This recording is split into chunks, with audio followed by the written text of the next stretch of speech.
Well, thanks for showing up, everyone. This is fun. I had lots that I wanted to share, so I'm going to do my best to be really, really brief. And if people want anything more, it'll come out in the Q&A, I guess. I'm just going to share my screen here, and hopefully someone will let me know if that has worked for me.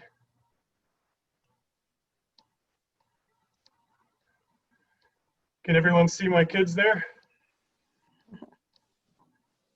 Yeah, great. So this is my son Shale on the left and my daughter Ivy on the right. Shale's 12 and Ivy is 9. And I've been homeschooling for the last 6 years, I believe. I was, if you read the bios,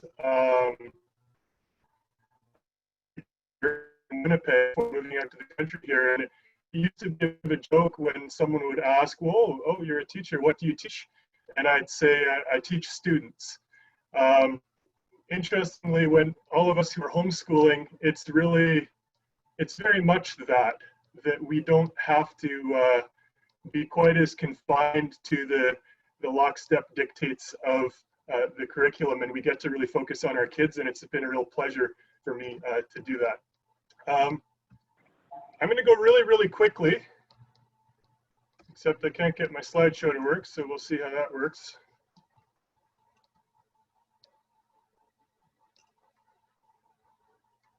Sorry about that.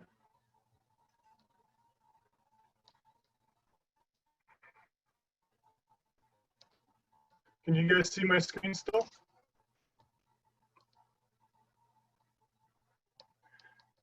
Okay, so I'm going to go really fast, and there's way too much text on my slides, so just ignore them and feel free to skim them. If anyone really wants slides afterwards, I'm more than happy to share. 3 key concepts, and I'm going to try to hit the things that I figured maybe Jennifer and Kat wouldn't necessarily hit, so that we can get really high information density for people who showed up here this evening.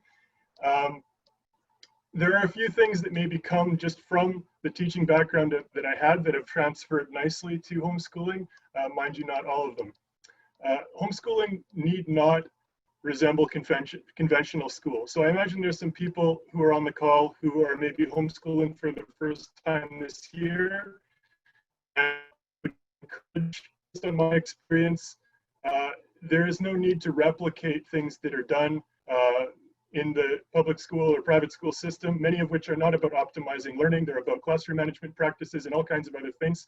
So really focus on teaching students. That's been really key when I was in the classroom, but in the ideal situation of homeschooling, so much more. And I really believe strongly in building skills, not knowledge per se, that the skill is primary and that the specific knowledge is secondary. And when you know what skills you want your kids to have, you can backwards plan your year, and that's what I'm going to be talking about in the next 10 minutes or so. The goal for me is independent learners, because when I have independent learners, I can make for feeling like I'm failing anyone. And the third big idea is, if we spend some time knowing what our educational philosophy is, if we know what is really important to us and have a set of general principles and procedures that we follow, that saves a ton of time and emotional energy. I'm a permaculture design consultant as well, and one of the permaculture principles is really tracking our energy and making sure we're doing things efficiently. So the analogy that I use there is, many of us garden, I assume, and you can water your garden plants that you're tending with a watering can every day, and you will spend energy every single day, and sure, those plants will grow. You could also put in a rain barrel and a drip tape and mulch your plants, and you do that once, and the plants will be watered for the rest of the growing season. And so I think that analogy can work for teaching as well, where if we provide the sorts of things that are the equivalent of the rain barrel to our kids, it's not always on us, the teachers. I'm going to go real fast on this. You won't have time to read everything, but these are some of the differences that I note between a conventional school situation and a homeschool situation. I loved teaching in high school. I saw there's some of my former students on the call this evening, so that's exciting. But even as good as the conventional school situation is, it's really swimming upstream quite a bit. I remember I once had a student come in and say, you know, English class after lunch is my favorite thing. I look for it. It feels like I'm coming home to my family. And that's what it could look like when it worked really well. At the same time, that first period of the day was often too early for either the students or certainly for their teacher who hadn't had his coffee yet. And so to try to emulate school when you've got the freedom of homeschool, I think certainly isn't necessary and holds us back. One of the ones that I think I really like, you know, the difference between being dictated by the clock or by bells versus looking at the natural rhythms and cycles and things like meals that we're doing. And that's how I operate. I never look at the clock really for homeschooling. And there's very few references to time with my students. In fact, my kids don't actually know when we're homeschooling and when we're not. We don't explicitly stop for summer, although I don't ask that they complete their little sheets that you'll see later on. And I really like as well, being able to move away from the concept of failure as bad, which most of us went through if we went to conventional school. I really prefer the idea that failure it's rich with information, and I'll hopefully talk a little bit more about that.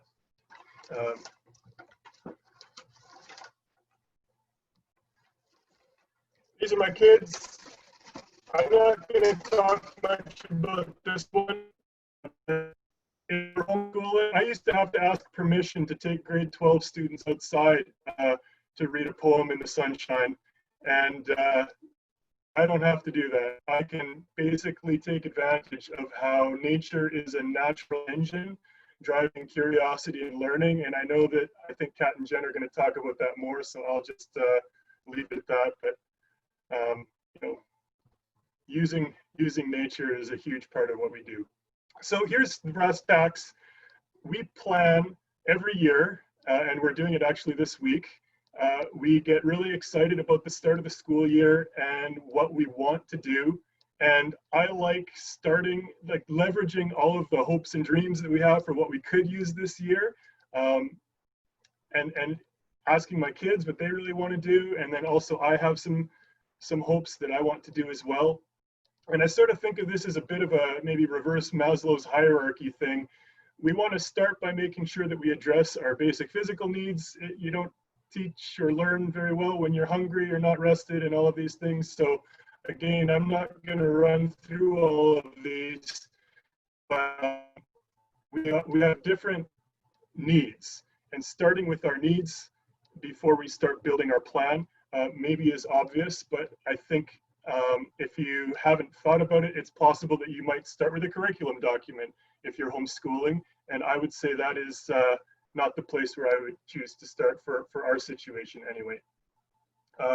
One thing I will say is during this talk that we have about what we want to do this year, I have found that it's beneficial for me to not overpromise. Like if my kids say we want to build a hot air balloon so that our stuffed animals can go hot air ballooning this year, I need to be careful that I don't say, yes, we are absolutely going to do that, because if I can't then deliver on the promise,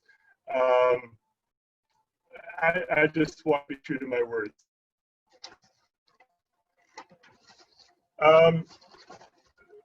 Filling the home and environment with opportunities for learning and creativity, I think, is a huge thing. Not all toys and objects are created equally. There's a big difference between something like Lego and tic-tac-toe. If the kids get up and they play Lego, I kind of believe there's a lot of value coming from that, whereas there are other things that necessarily aren't directing what I see as learning or curiosity driven and productive. And so for me as well, a part of that is I really throttle back screen time as part of our homeschooling day. And I allocate increments. I distinguish between screen time, which is educational, and screen time that is entertainment. But I would rather not create the precedent where they default to the screen, rather have them default to Lego or going outside and looking at the dirt and whatever there is there. so we make our curricular plan together. And I use this term a bunch. Actually, it was on the last slide there too, I think, or I'm kind of lost. We co-construct things, and that relates to buy-in. And I use a lot of routines. I am not a naturally organized person. It doesn't come easily to me. And I have found that it is deadly if what are we doing in homeschool today, or what are we doing in homeschool tomorrow or next week? If I'm having those thoughts, I'm going to get pulverized, I've discovered. And so I spend a lot of time now creating recursive routines, things that happen over and over again. You don't have to say, what are we doing? A lot of things just happen automatically. And that many things come out of that for me. I get good records, which I can consult when I report to the province and things. I don't have to start the homeschool day, which I really like. If my kids wake up, they know certain things that they want to do. I'm going to actually just jump to this. This is what I've created. I've tried all kinds of things over the years that I've been homeschooling, like sheets that they fill out every day. And I've found that for me, I really prefer a week at a glance. And so again, don't worry if you can't even see those tiny little words run up to this slide. But the kids have one of these. They fill it out on Monday, and then they use it for the rest of the week. And then at the end of the week, that goes into the binder after the last week's week at a glance. And this thing is golden for me. It really, it answers a lot of questions for me. The kids don't say, can we do screen time? Because I can say, are you up to date on your sheet?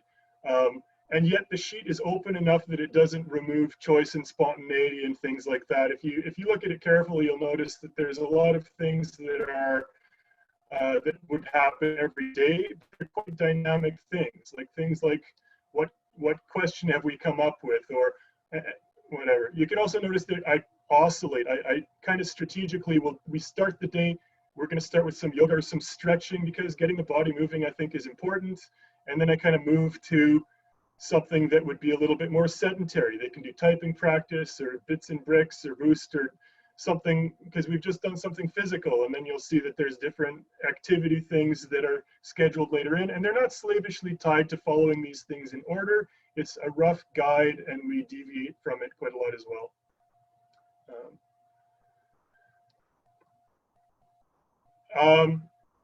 Every nook and cranny and lull of time gets filled with reading in our home. Reading is my #1 priority because it relates to that rain barrel approach instead of the watering can. Once my kids became independent readers, they became also independent learners. And most days, if they're up before I am, which happens quite often, by the time I come upstairs, they are on the couch reading a book, and that fills my little heart with joy, of course. If you want some information on reading instruction, I've posted quite extensively, and I've got links about that kind of thing too, because I know that it doesn't come naturally or easily. I made lots of, just because I was an English teacher didn't mean that I had ever taught anyone to read from scratch before my own children. And boy, did I have an education, and I have access to some tremendous mentors and resources for teaching reading instruction or resistant readers or issues that I hope to help up for that.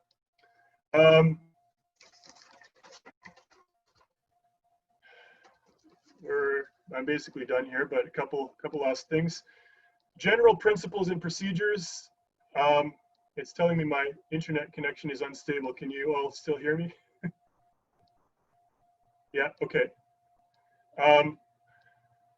When we're doing exercises, things like reading or things like mathematics, here's a little, just a principle that I use, which is that the kids should be getting about 90% success rate. It says error rate, but it should actually be success rate. 90% would be really crushing, right? Actually, I believe even 70%. If you're trying to read a book and you're not really reading doesn't come easily to you, and you're stumbling on 3 out of 10 words, there's no flow happening. You're probably not having fun. So I've found that missing 1 out of 10, or at the very most 2 out of 10, works across many subject areas when you're dealing with things where errors are actually even on the table. I use repeated patterns a lot. So in that plan, or in the week plan, things like plant, animal, or element of the week. Every week we'll do what's the plant of the week. And in summertime, they go out and they find a plant that we haven't looked at before that maybe they don't recognize, and they'll bring it in and they'll be, what's this? And then I help with some research and we make one little page. And in the wintertime, when we can't find plants outside, we use that time to go through the binder that we made in the summer. And we do a review all winter long. Every week we do a plant of the week, and it's like, what was it that we collected over the last few years? Oh yeah, and we will look at white clover or something, and there's a bunch of little factoids, and we do the same with animals, and we go through the periodic table of the elements. I don't expect them to have a high school level knowledge of that tool, but we start with hydrogen, and we look at some videos, and we talk about hydrogen, and we haven't made it through all the periodic table yet, but when we do, we'll start over again, and it's fun, and we like it, and we talk about what do we remember from last time, and every time we build a little bit more on that knowledge. So there's quite a bit of repetition built into the way that I do things. The scientific method itself is a recursive, repetitive thing. Rather than teaching a particular experiment, I would teach the pattern of observe, make a hypothesis, do an experiment, and then when the kids say, why is there an oil slick on the pond outside? They might come up with a hypothesis that they could test themselves, and then again, it's they're independent. And the inquiry learning model, I'm not going to talk about. If you're interested in that, my good friend and mentor Sid developed this thing, which actually is in the Manitoba Curriculum now. He was on the panel when he worked on that. Authentic audiences for everything that we do. Chores like mowing the lawn and setting the table, or tending the animals, or all of these things.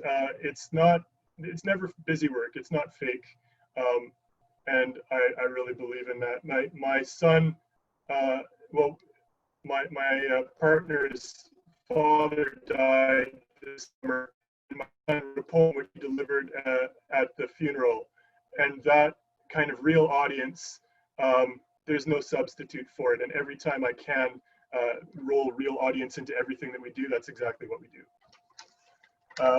And of course, their animal chores that's a real audience as well, because if learning means that they get to take better care of the animals that they care about, they're highly motivated to do so. For me, signs of success are that they end up being independent, as I said. We focus on how to learn, not what to learn. And I really like seeing when the learning becomes collaborative, when we can say, hey, we're going to build a treehouse together maybe this year, and we'll do all the stuff associated with that. And hopefully at the end of it, they can become teachers to each other and to me and to my partner. And that's kind of the target for all of this. So that's where I'll leave it. And I look forward to the other presentations and questions.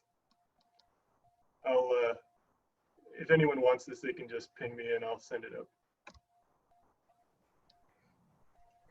Thanks so much, Tim. That was really, really motivational and inspiring. So those are the reading resources some people were asking. So if you want to send them, sure, you can send them to me, and then I can send them to the list, the email list of people who are attending this. That might be the easiest. And Mariah asked, does each kid have a sheet, or is there one for the family? Each kid has their own sheet. Okay, great. I imagine sending a copy of that sheet would probably be great too. Yeah, though I would mention that I do feel that we recreate a new sheet every year. It's part of our plan, and I think that I wouldn't necessarily encourage people to copy it. because No. the process of generating it, I think, is super valuable. But for sure, use it as a springboard. Right. Yeah, that's good advice. And everybody's day is going to look a lot different. Exactly. Exactly. Okay, thank you so much. That was just lots of great information. So we'll check in with Jennifer. I see her, she's here, she's ready. I can't wait to hear what you've got to say. If you want to introduce yourself and, you know, share what you come to share. I will. I don't have any slides or anything, so I'm just going to talk from my heart and use my intuition, and away we go. And sorry, I dropped off there. That's no problem. Things. I thought my internet died, but I pressed the wrong button and I left the screen. So anyways, my name is Jennifer, and I have a 9-year-old that I homeschool for the last 2.5 years. So I'm a newbie, as I like to say. I'm still learning as I go.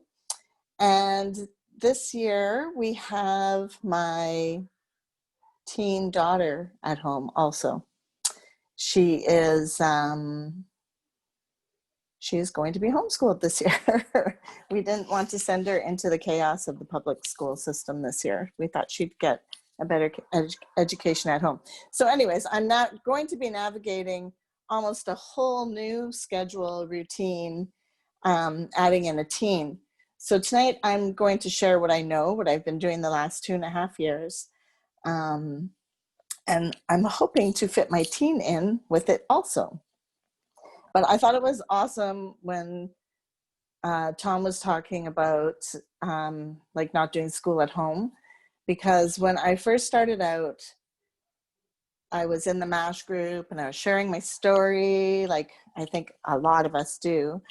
And I had no idea where to go. And I was looking, what am I going to do? How am I going to do this?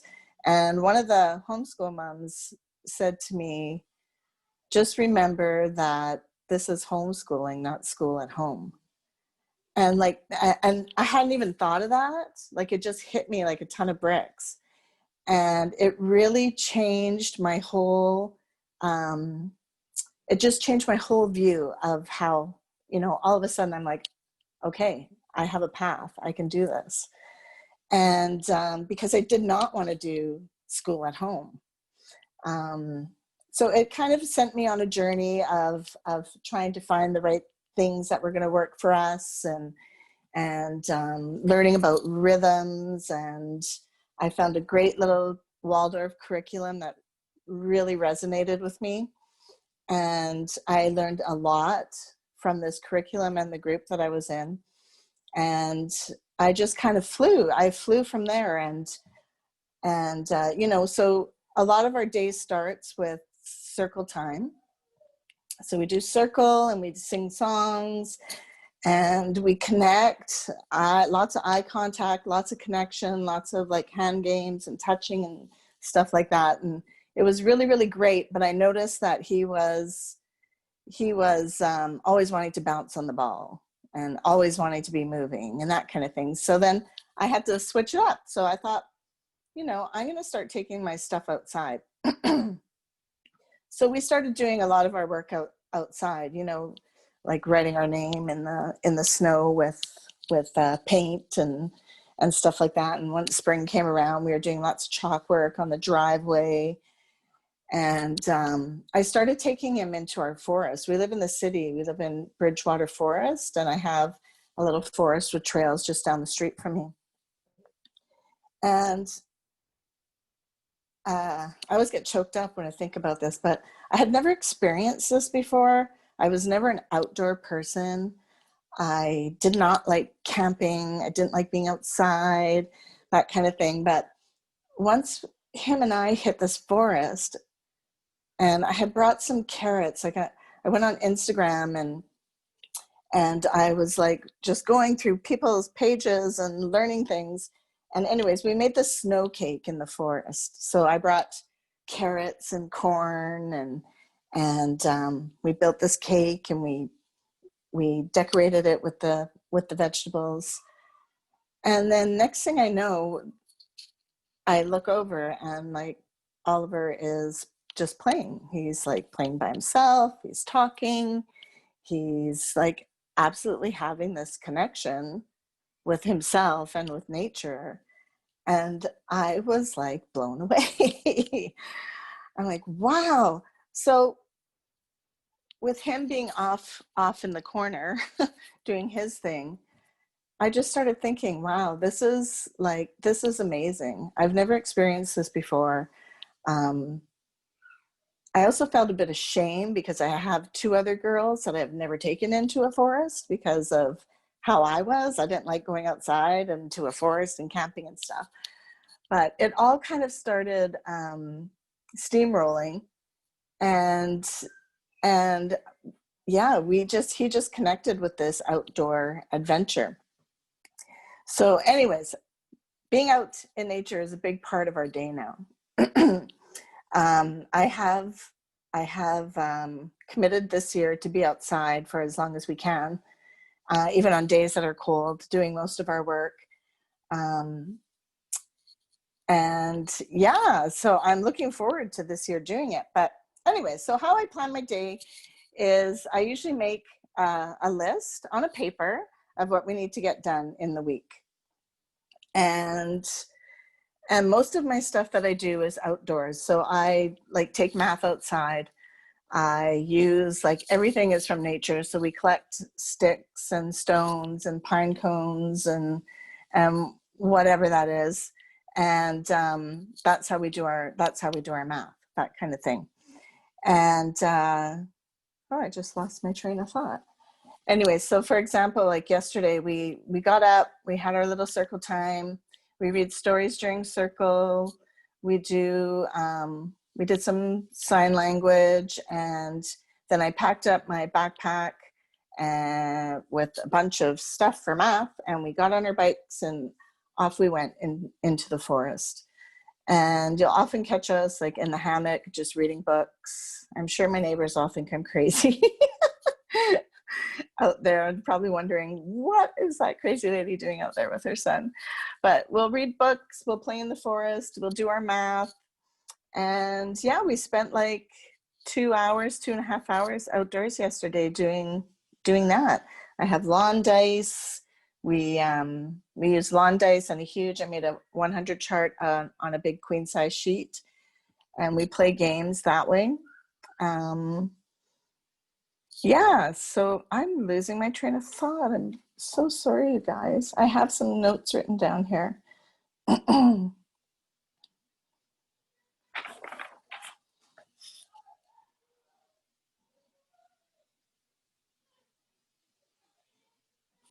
Anyways, yeah, so I also have started a group for people who want to join in on our nature hike. So this year is a little bit different because of the pandemic. I'm not sure how it's going to work, but I also like to do like nature. Sorry, you guys. I also like to do nature studies. So I'll make a nature study and we'll go through that nature study. Like this, we're doing the equinox and the equinox, this fall equinox. And holy Hannah, sorry. Anyway, so I'll go through this equinox fall nature thing, and I think I just really lost my train of thought. I'm really sorry. My kids are yelling downstairs, and I'm really, really sorry. No, thanks for sharing. Like if you grab your train of thought in a little bit, we'll have more time. Yes, sounds good. Thank you. Okay, sorry, thanks so guys. much. Thanks so much for sharing. Yeah. Okay, we'll turn it over to Kat. If you want to introduce yourself and share what you came to share. Thanks. Okay, can you hear me all right? Yeah, great. Okay, yeah, so my name is Catherine. I just want to double check that you can hear me. Yeah. Okay. Yeah, I guess I like to think that we started homeschooling right when my son was born, so 15 years ago. Um, in our journey of homeschooling, it feels like nothing's different. Like we've started when he was born, and we continue on our path in a very similar manner.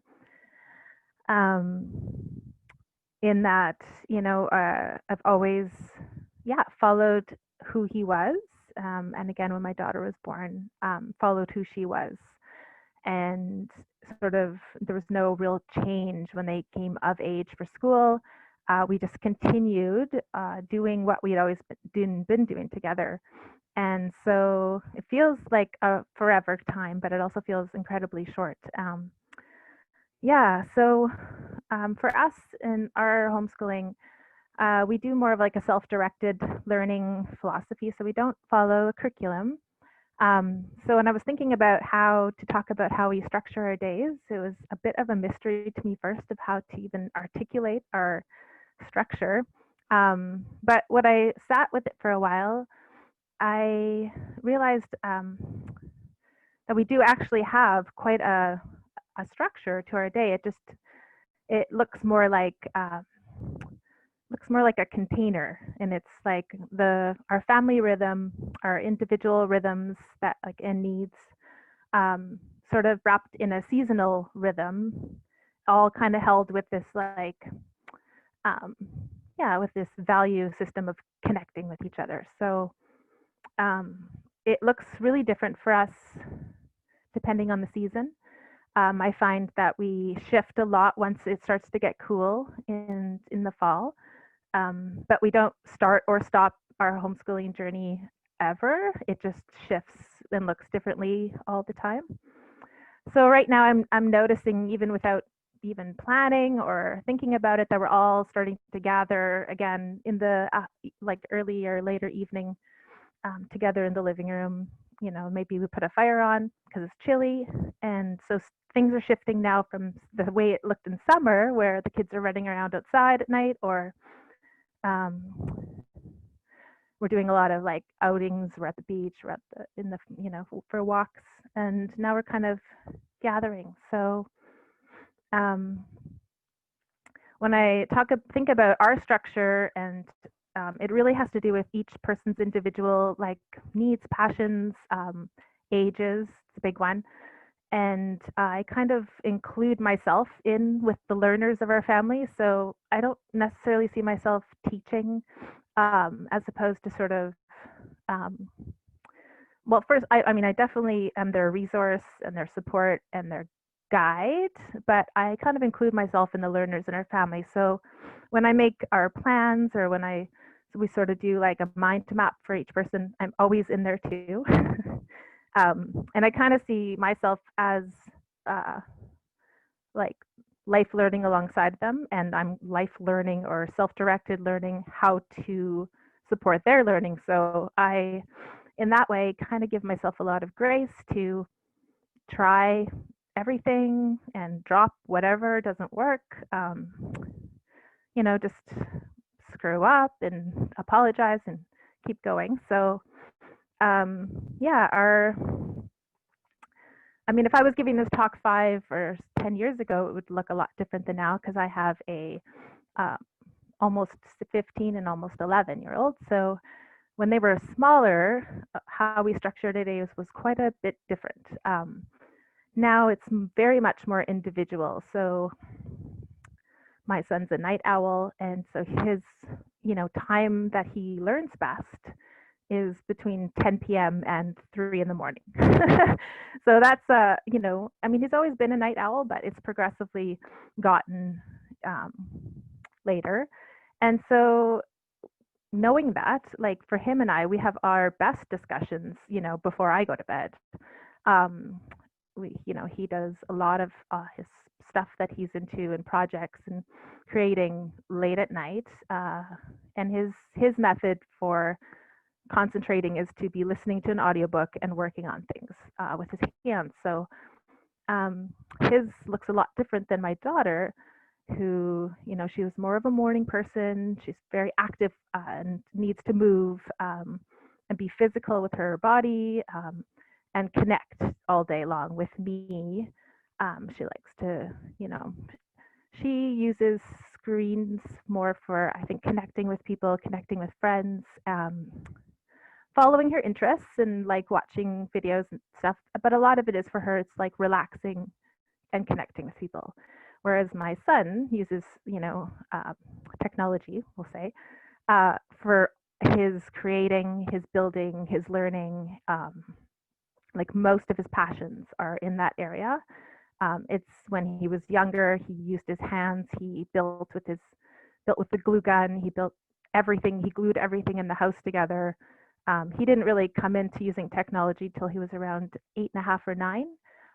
But when he did, he realized he could take the things he was creating and like make them more real. And so for him, I kind of look at screens or technology in a really individualized way. So seeing how he uses his time, how he learns, and what his like passions and the depth of his passions are, he tends to use a lot more technology than my daughter, who can come and go. She needs various different things. So I try to not look at them like sort of blanket them. I really like to look at my son and see what he's doing and how many different things he's creating. So just structuring things differently for different kids, and myself included. We do have some rhythms, like we always come together at night for family reading. We've been able to maintain that, I think, the entire 15 years, which is a pretty big gift for me. I get emotional around that one because it's like a really special thing. Family reading is so awesome. And to find books that we all enjoy is like a really cool part too, like just even trying out different books. So yeah, we really value our time reading together, and so that's been great to maintain because I'm noticing a lot of shifts with as they get older, and my son, needing more personal space, that to keep those like little parts where you can connect together as a family is pretty cool. What else? Just I made some notes, but they're probably not going to make any sense. Often, for me, doing self-directed learning has been mostly a lot of personal work for myself to trust my kids' paths and what they're choosing. So I guess some of them, we call it deschooling. So if I'm, I find that every year I have panic about something. My son was a late reader. He was, it was too 2D for him, the reading. He loved listening to stories. So, deschooling came in the form of how to, but am I still good? Yeah, oh, I just saw a note that said frozen. Yeah, so just protecting his space. Well, he went on his path to reading, I think it was 12. Actually, now that you just asked if you were good, now it's all fuzzy. Is it fuzzy for other people? Yes. Yeah. Yes. Okay. It was making that sound right when you put the headphones on when you were testing it. Do you think maybe there's some connection that needs to be adjusted?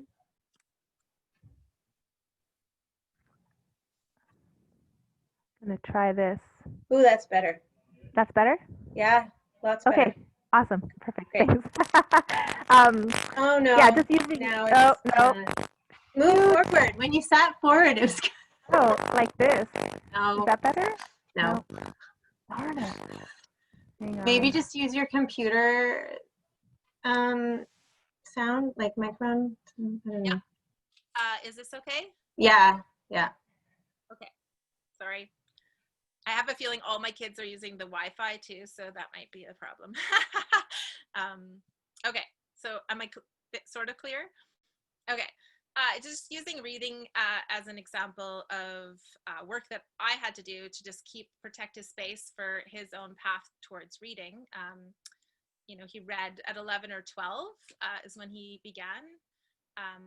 But the depth of storytelling and listening books and stuff, he had, I guess, done a lot of pre-learning that was really invisible until he was, until he started to read. And when he started to read at 11, he went right to like Harry Potter sized books. So that took a lot of, for me, personal work to sort of guard his space and sort of, not put pressure on him. As an example, I guess. Yeah. I don't know if I have a lot more to say. I don't know if that made any sense either, but yeah. Yeah, thanks so much for sharing. It's really great to hear so many different ways of organizing your day and hearing the individual stories that everybody has to share. You know, homeschooling is such an individualistic kind of a thing, and that's so great that we can share that. So maybe we'll move along to have a Q&A. So anybody, Tim or Jennifer or Kat, are welcome to field any of these questions. We don't have too many in the chat yet, but if any of the participants want to ask some questions, now is the time. Just open the floor.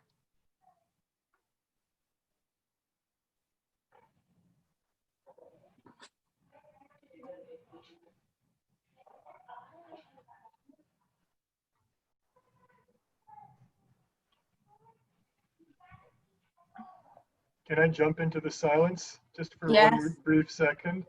Because I think there's something that is maybe true for most homeschoolers, and that's that it's a lot harder when you are responsible for your child's education than when someone else is emotionally, I think, because it can feel like everything that doesn't go the way that you want lands on your shoulders. And I feel as well that sometimes we don't share with each other because we're sort of embarrassed that like something like if my kids aren't going to be in the same place that someone else's kids are, or something that maybe I'll feel like that reflects on me poorly. And I just like to air that out and say I think we should help each other out as much as we can and make strong communities of homeschoolers, because we can't do it alone. Yeah, thanks, Tim. Those are some great words. We planned these Wednesday night events because we just want to share the information that we have to share, and everybody's doing things their own way, and it's the more you know, right? Yeah. So we do have a question here from Desiree. Where do you find good Waldorf curriculum and Manitoba curriculum? I think Jennifer was talking about Waldorf, right? Yes, I was talking about Waldorf. You want to field that one? I was not able to find anything Canadian as a Waldorf homeschooler. So I did go with a US curriculum, but I'm assuming that the Waldorf philosophy is equal all over the world. So that's all I can say about that. You can find, if you need Waldorf, if you need any Waldorf supplies, there is a place in Canada that I order from. It's nest.ca, but they don't carry any sorts of curriculum or anything like that. I use a curriculum called Lavender's Blue. It was written by a Waldorf preschool teacher, and it's lovely. I love it. We love it. I have, when my son was young, we did a lot of Waldorf as well. And I think the one that one of the resources that I was using was Christophorus Waldorf. Mhm. I don't know if you've heard of that, but I found them to be really beautiful too. Yeah, Christophers, and I think there's Oak Meadow also. There's so many. There's just so many curriculums, not even just Waldorf. It was, it's crazy. I couldn't believe it when I started out, how many curriculums there are. It's quite the business.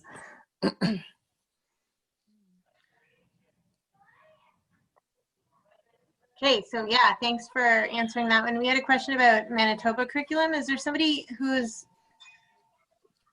from our panel using Manitoba Curriculum regularly? I can maybe speak to that. Great.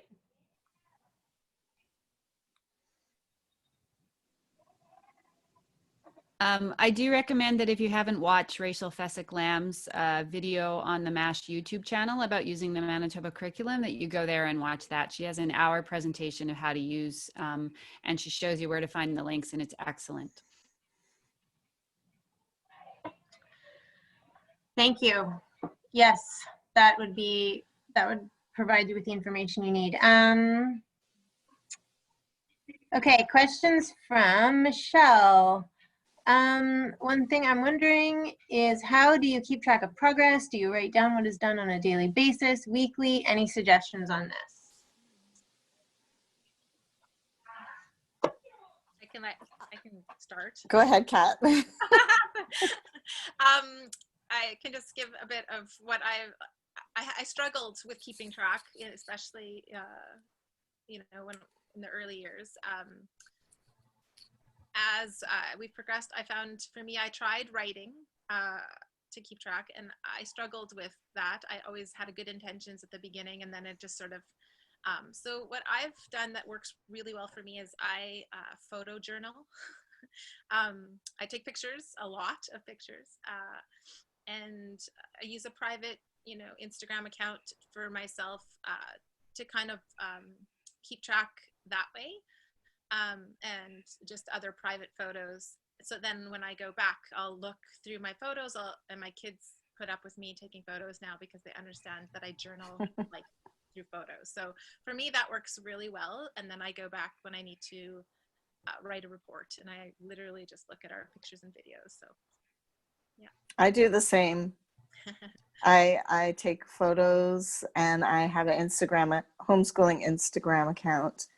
And I just started looking into maybe putting up a website for each of my kids to kind of keep their portfolios on there with pictures and work and that kind of stuff. So that's how I do it also.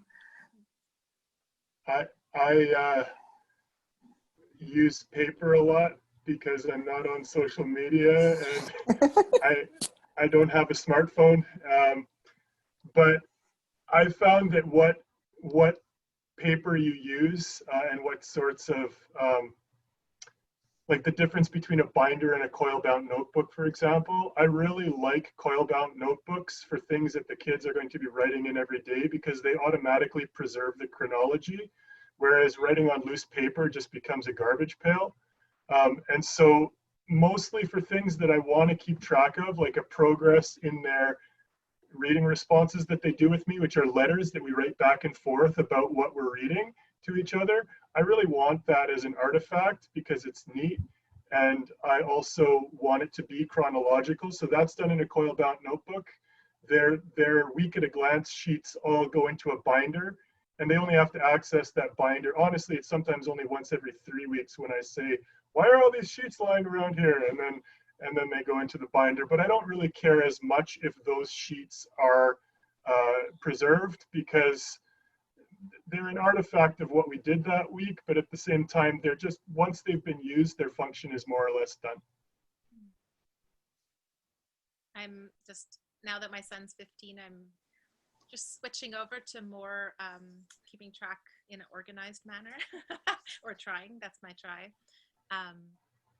And so part of it is us actually texting back and forth. I'm finding that's a good method for him to communicate with me. He doesn't tend to like writing on a paper, but he likes to type. So his texts combined with me doing a more of a journal type thing for him now too. Starting out. I just want to throw this idea out there. I use Google Drive a lot with my kids because I can create things and then share it with them, and and they never go away, you know, so they automatically save. So when you need to go write your report, it's all there. We have another question.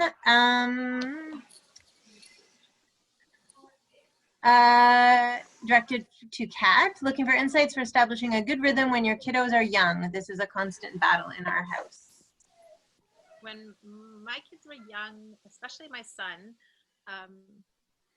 it looked a lot different. We used a lot of, I didn't ever use a Waldorf curriculum, but I loved the like rhythm and nature rhythms in that kind of way of homeschooling. So we used a lot of things like coming to the table with a candle, like a song, or lots of different poems that we would say when we came together. I used candles and a lot of magic, a lot of like snacks and like beautiful like settings to kind of like gather my kids and to create rhythm, and a lot of reading and nature walks. Like we just kind of left it at those are the things, and then a lot of crafting. So our rhythms were more based around like creating nature and sort of cozy times. I don't know if that helps, but that's what our rhythms looked like. But I also wasn't, doing a curriculum or trying to, the learning was happening, but it wasn't instructed or. Something that works really well for us. My partner works in the city for 3 days a week minimum, which means that I'm flying solo here for those 3 days. And one of the natural rhythms in the home is the meals. And so rather than using the meals as the time where we're doing a break from school type stuff, I just leaned into that, because if we're already sitting at the table, that's a very natural time to do some things together. And so every lunch, we do what's in our lunch, where we sort of interrogate what's on our plate. And if it's carrots, we'll say, what do we already know about carrots? And maybe we can find out where those carrots came from. And maybe we do a YouTube video on, juicing carrots or something. And it's amazing. We've been doing it for like years and years and years. We've been doing what's in our lunch, and we don't actually eat that big a variety of things. And it still gets, we can get traction out of that. Eventually you get to the point where you're saying, what are the chemical constituents of carrots or something like that? But and then every supper time we do myth and meal, where we do like history and mythology.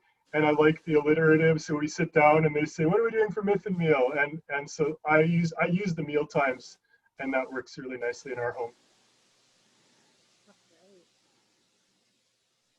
Okay, that's great. Thank you. Question. Has anyone had trouble, this is from Megan, has anyone had trouble with encouraging a kindergarten-aged child to cover other topics other than what he is most interested in? My son is loving shapes and geometry right now, but is more reluctant to work on other things. I don't want to push him, but I feel that we do need to focus on other subjects.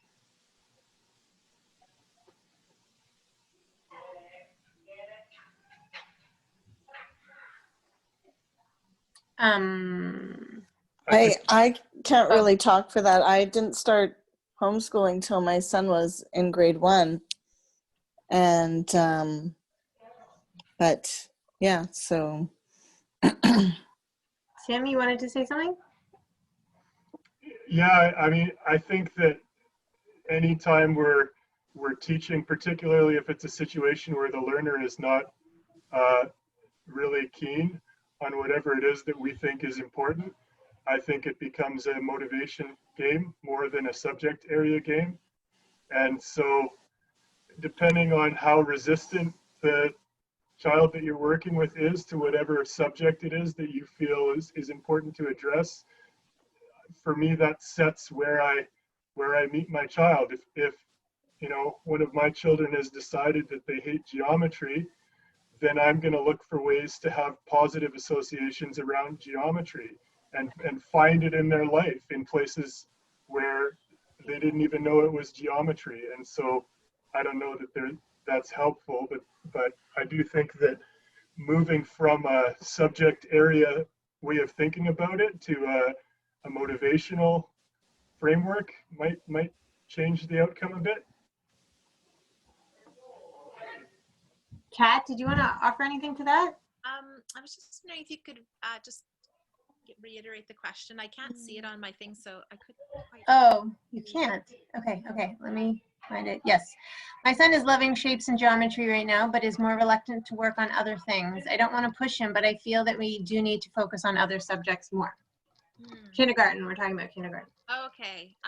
Yeah, for me, I guess it was all play. So we did everything through play. So whether that be like, you know, singing, numbers, shapes, it was all just crafts, play, and nature.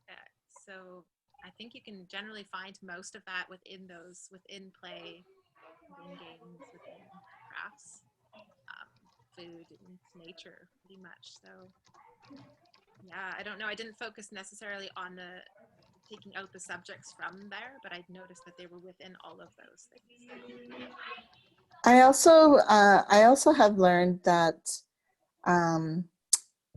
my son, he has a hard time with transitioning. So it could also be something like that they want to try. Maybe, you know, talk a little bit every day about what a new subject you're going to learn. And I don't know, I find if I give him lots of warning, then he's more open to it. But there is a resistance. There is a resistance in crying when we change over to a different subject. But usually once we're in it, he's fine, he's happy, he's like ready to go. I kind of have a funny story because we do sing a song together, and every day he would be like, I hate this song. Every day, I hate this song. But I kept doing it, I kept singing it. I'm like, it's doing something, it's great. He's coming, you know, it would take like a week or two till he would get into it. And then last year when we started the song Change, we brought in a new song for Gathering.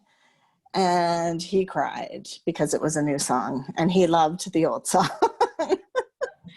So it could just be a transition thing also. Like, I mean, try talking to your kindergartner about, you know, what other things you're going to do. And there could be resistance, but usually once they get over that, they're happy to be where they are. So yeah, that's great advice.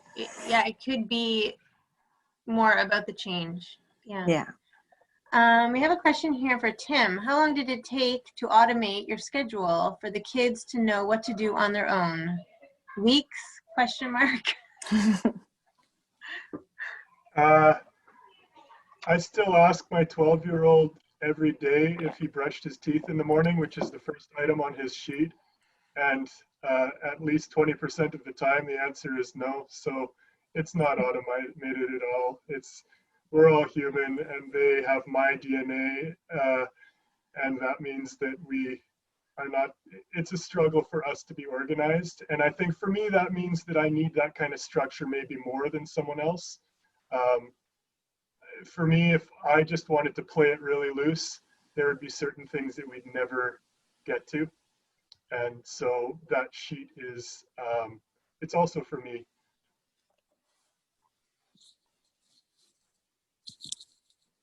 Thanks. Does anyone else want to talk to maybe sticking to a schedule? Maybe that's not your area of expertise, but whatever you would. I love expertise. So I can't. Sorry. There's one other thing I wanted to add, which is really important for me, like, and anyone who's soloing or single parenting while homeschooling. I think this is maybe something that you could relate to, which is that the times when you have to do domestic chores like make meals are times where you really need your kids to be independent. And so when I plan my day flow, that's a huge part of what I do. I make sure that, you know, those times before lunch and supper are times where there's not going to be some kind of learning exercise where dad is important to what's happening. It's going to be, I slot in those things because otherwise, I think we probably all know how it goes. Yeah, before dinner, they used to call, or someone used to call it the witching hour. I don't know. Another question. We have an 11-year-old and a 4-year-old. We are first-time homeschoolers this year. This is coming from Adrian. Are there suggestions on how we can include both kids in shared learning? So 4-year-old, 11-year-old. I have my, like, I'm new to this, so I have a 15-year-old at home now, but I have her reading Charlotte's Web to my son. And yeah, I'm just learning that, but this was one of the things that I'm doing.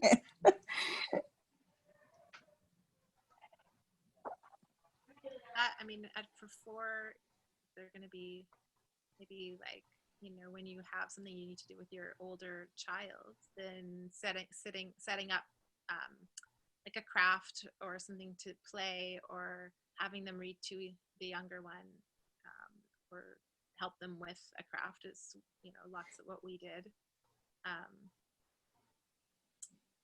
Yeah, we did everything together. So, you know, and my kids are only 4 years apart, but I found just if I was reading out loud, I would make sure the younger one had something to play and craft or snuggle, and the older one, you know, had something to do, or like just kind of setting up the stage for where both their needs are met in the same room at the same time. And a lot of that meant that my oldest would do independent things while I attended to the younger one. But I use, it's one of the areas where I use the recursive strategy. So, my son is older than my daughter, not much. They're 3.5 years apart. But if there's one of them that has more capacity in an area, they can go deeper. So an example might be if we're going to look at carrots, just to use the example I've already used, and we might say, well, what do we already know about carrots? They're both able to participate in that. And my son might say, well, I know that carrots have, you know, these kinds of vitamins in them. And my daughter might say, I know that we have carrots in our garden. But the fact that the thing that we practice over and over again is this pattern of what do we already know, our connections. We ask questions, and then everyone can participate in these sorts of strategies, just at different levels. And the same thing could happen in something like math, where one student could be identifying, you know, triangles, and another person could doing trigonometry. It's the same raw material, but the depth at which you're looking at the subject is different. Yeah, that's great advice. Working in the same topic, but having different expectations or what you're working towards. Yeah. We have another question. When the connection breaks down, how does it look for you to get it back?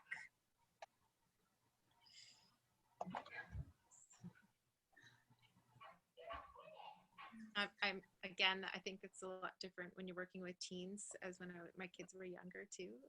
You know, the connection would come back through just dropping what we were maybe trying to do, and just, you know, sitting down on the floor and, like, you know, snuggling or starting to play or observe while they play, and, you know, talk to them about what they're doing, read, just drop everything and just read, or, you know, go for a walk or something. When they're older, it proves to be more tricky. When the connection drops, it can be really, you know, big, and it's having patience and not trying so much, and waiting for times when they're open and you sense their openness to chat, or connecting on something that they love. So a game that they are playing, or a book that they're reading, or something. rather than, you know, the more physical snuggling, playing. I'm finding it's more intellectual, and then you can sense they're opening again. That's, or I do, you know, make them a really special treat or something. I like to go out. I like to go outside. I find when we head outdoors, when there's disconnect going on, when we head outdoors and we connect with nature and we have no distractions except for what's around us, I find that our connection will reconnect outside.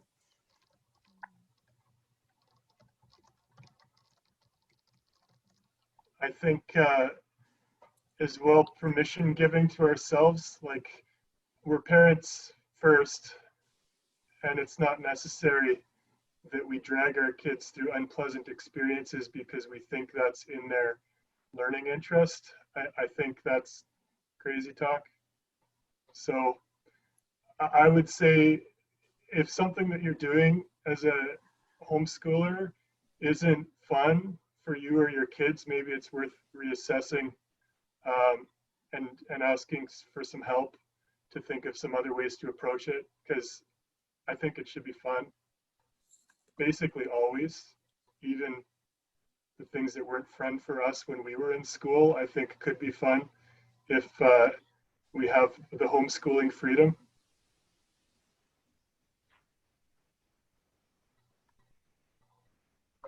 Yeah, thanks for that new way of looking at things. Well, we have some resources that some people have posted in the group chat just through the course of the chat.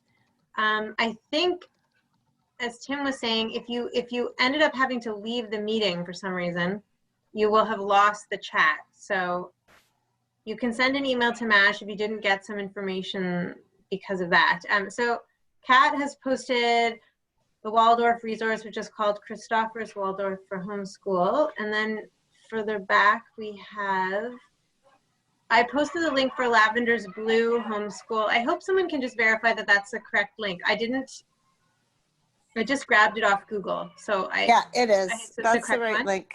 Yeah. Okay, great, thank you. And Jennifer posted a YouTube link which MASH recorded about using Manitoba Curriculum with your homeschooling. So you can watch that at a later date. Did we have, oh yeah, Tim posted some books by Nancy Atwell for students. It's actually, it's student recommended books.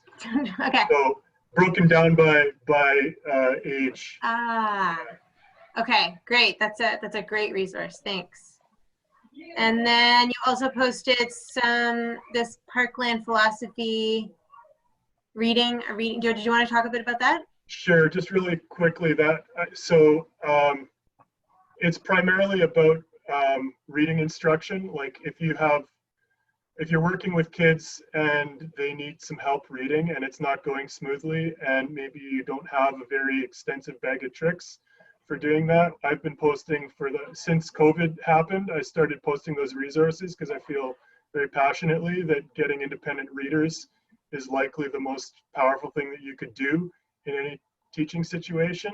And so if people want to access, it's just an online forum. It's not fancy. It's the really irritating interface, but I'm doing my best to put everything that I've learned up there.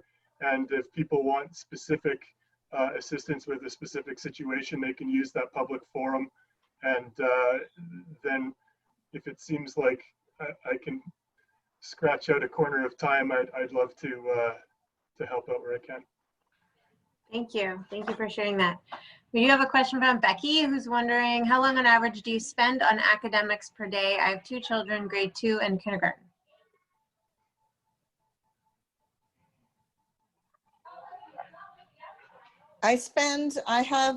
Well, in grade 1, I would spend an hour to an hour and a half, just depending.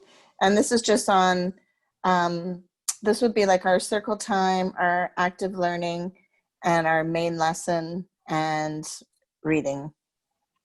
That's what we would do. And it would include With the Waldorf, they do the Waldorf curriculum that I do. We do 4 weeks of math, 4 weeks of LA, 4 weeks of math, 4 weeks of LA. So they believe that you put everything to sleep for a month, and the child will grow that way.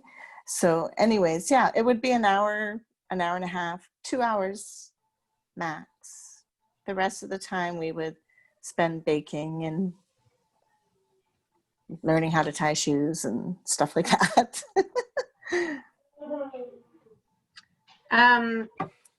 Is the hour and a half you spend all together or spread out throughout the day? I do it all together. I do it all together. I mean, not reading at night, that kind of thing, but that's extra, but our main lesson is an hour and a half. Okay, great, thanks.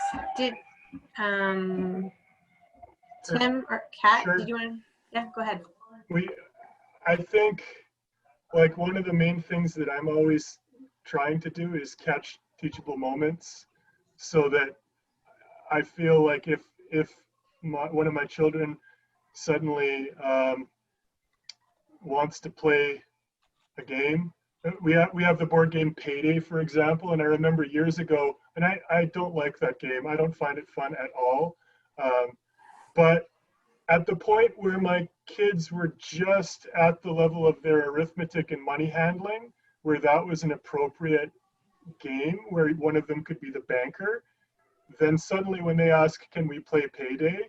I'm like, sure. And in the back of my mind, this is math, because suddenly my son is making change for us and we're paying our bills and whatever the ridiculous mechanic of that game is.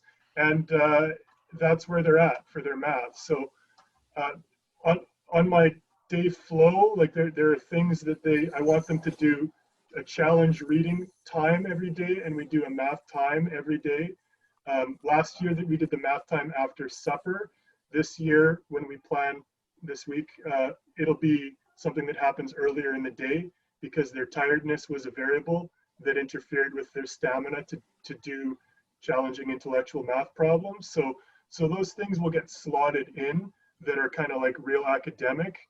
But I would say in terms of time, it tends to be, it's probably not more than an hour combined of really focused sort of, I am doing academics now. And if I can avoid that feeling, I will.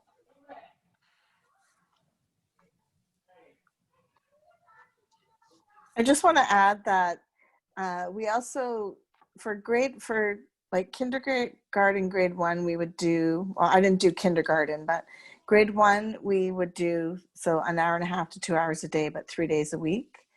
And the other 2 days would be spent like outdoors, doing nature study, that kind of thing. So. Did you want to speak to that also, Kat? I mean, for me, at those ages, I didn't do anything that looked like academics separate from our daily life. So that, in that, I saw them included in all of our activities, but I didn't take any time. I didn't do math, and we didn't do like specific things, although we read and we played games, and we counted and we did all the things. It was, I wouldn't have a time. I think it was just all throughout the day, but nothing specifically academic. That wasn't just part of our cooking. Like we did a lot of baking and cooking and all of that. So yeah. Hard for me to say. My son, he chooses to do a math course, and so he tries to do 20 minutes a day, but he's 15, so.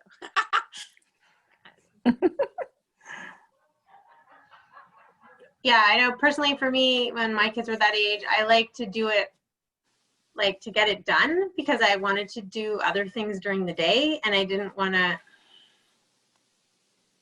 I felt like the rest of the day was free when I got those things done in the morning. But that's how we operated, yeah. We don't have any more questions right now. We're getting close to 8:30. I think we've had a really good very full session. Are there any last minute comments or questions, things you want to share that you didn't get to share?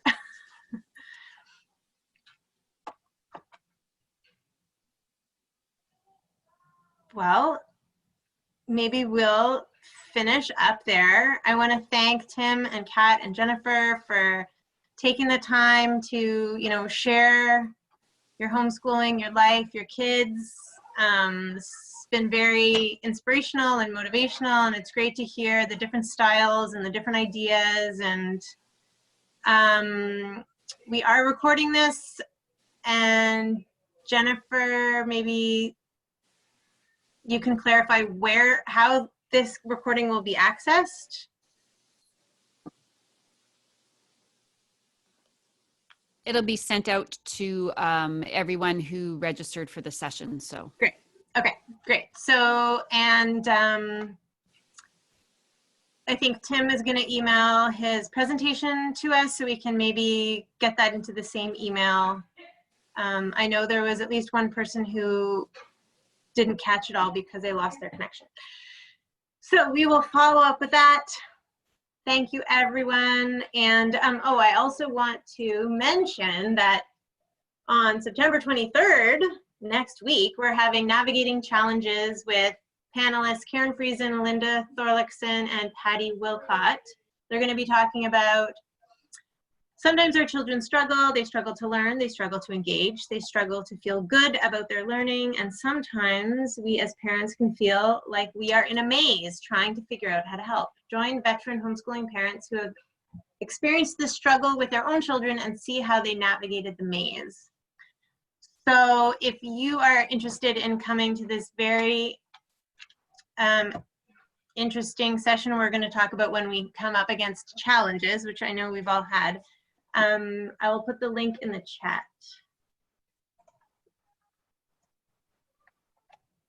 There it is. Thanks. Yeah, thanks for everyone. Thanks for the time you donated, and thanks for attending our session. Thanks, everybody. Have a great evening. Have a great year.